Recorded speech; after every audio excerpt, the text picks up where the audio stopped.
This is KGW News at 11. Smoke filling the skies around the metro area today. The culprit, a fire on Ross Island. Thanks for joining us at 11. I'm John Adams.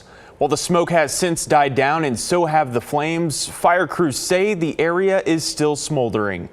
Let's get right to our Ashley Grahams. And Ashley, we heard so much reaction from viewers due to the amount of smoke this fire was producing this afternoon.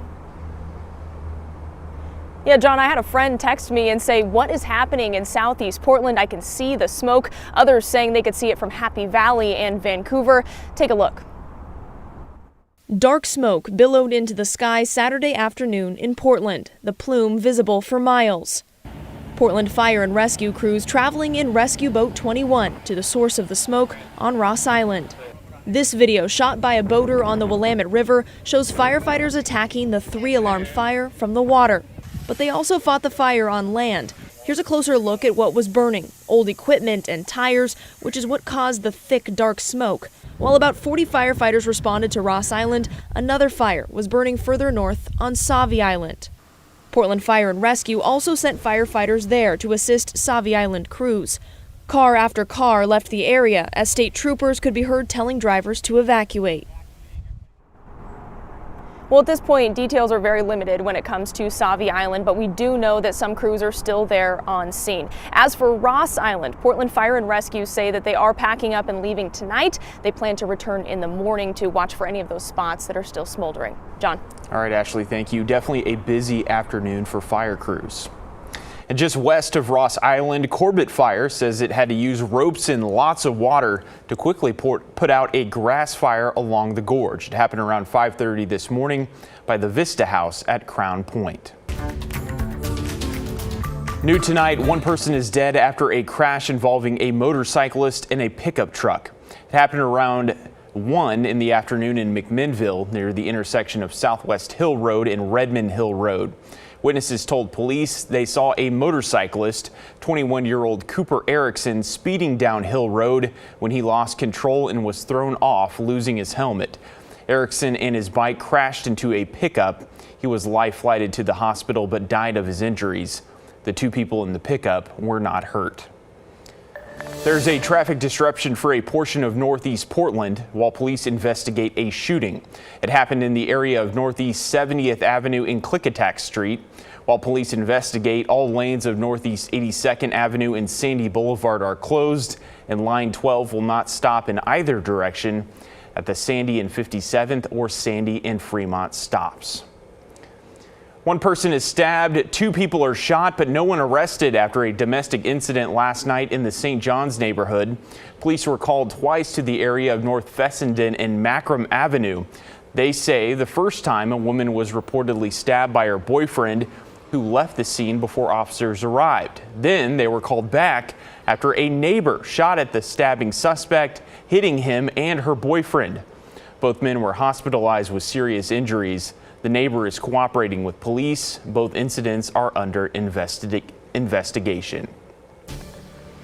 Well, today marked the 13th day this month with temperatures 90 degrees or hotter, but some cooler temperatures are on the way. Let's bring in meteorologist Joe Ranieri with just how cool things will feel tomorrow. Well, we're going to be seeing temperatures about 10 degrees cooler heading into your Sunday afternoon. It might be cool and cloudy to start things off, but I am tracking some showers and some thunderstorms that could be rolling in overnight and into tomorrow morning throughout the west side of the state. This is where they are kind of originating from. This is basically a monsoonal flow coming from the desert southwest. Well, they're moving in through parts of southeast Oregon right now over in Lakeview, picking up some heavier showers and some thunderstorms. And that's what's going to be moving through heading into tomorrow. We also have this cold front that will be moving on shore as well, bringing in cool and cloudy conditions to start things off for your Sunday morning. So as we look at your hour-by-hour forecast on the Futurecast, we'll put this in motion. Here we are about 7 o'clock tomorrow morning, picking up some light green. That's just some spotty showers here and there. Some of you might be seeing some sunshine that you travel south or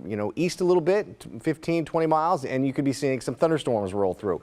It's not going to be just blanketed thunderstorms heading into tomorrow. We will be seeing those clouds kind of lift a little bit bit by the later part of the morning and the afternoon. But it's going to be much cooler for Sunday. We could be seeing some areas of haze as well by the afternoon. But believe it or not, John, we're going to be seeing something we really haven't seen much of this month, and that is average temperatures. That really starts tomorrow and sticks with us a good portion of next week. I'll talk more about that in a few minutes. All right, Joe, thank you. A lot of people are going to love to see 80s.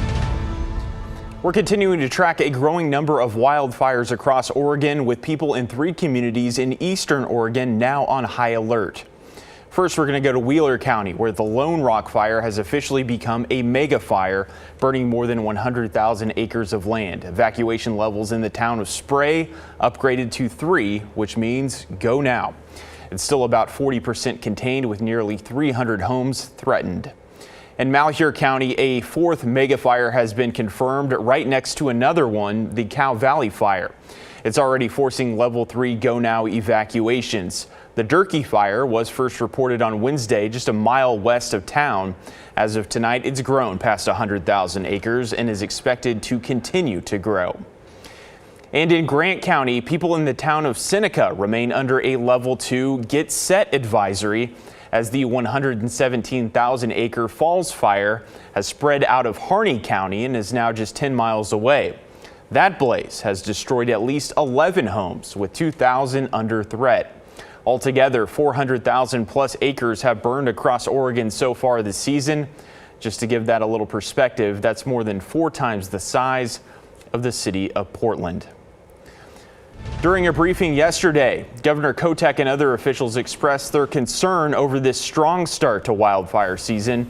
The state has already seen 4 mega fires, which we just discussed, which are wildfires over 100,000 acres. Leaders say we have conditions across the state more typically seen in mid to late August instead of mid-July. And a round of lightning strikes in the past week, in tandem with hot and dry conditions, have led to a new outbreak of over 100 new fires. With nearly 90 areas under evacuation orders so far, the governor is urging Oregonians to be ready. I cannot emphasize enough, this is a dynamic, fast-moving situation for our state, and we will continue to use every resource, every personnel that we can get our hands on to fight these fires. The Oregon Department of Forestry also warning that the fires the state is dealing with now may just be the beginning, with more possible lightning strikes on the way this weekend that could lead to more fires starting. Well, taking a live look now in downtown Portland, it's a quiet night at Pioneer Courthouse Square, but earlier today there was a large celebration. It was 40 years ago that the square was born. To commemorate this milestone, the square partnered with Portland Festival Symphony to hold a free concert. We spoke to one attendee who remembers the area from before it was developed. It was just dirt, and then they built the stairs and everything so people could gather and have things like this, festivals, sales and stuff like that. It was just grass, dirt. I don't even think there was any buildings here. Well, in a nice touch, as part of today's event, Hilton Portland Downtown presented a cake similar to the one that was presented at the square's grand opening 4 decades ago. A Portland park once riddled with drug activity and crime is now on its way to making a comeback.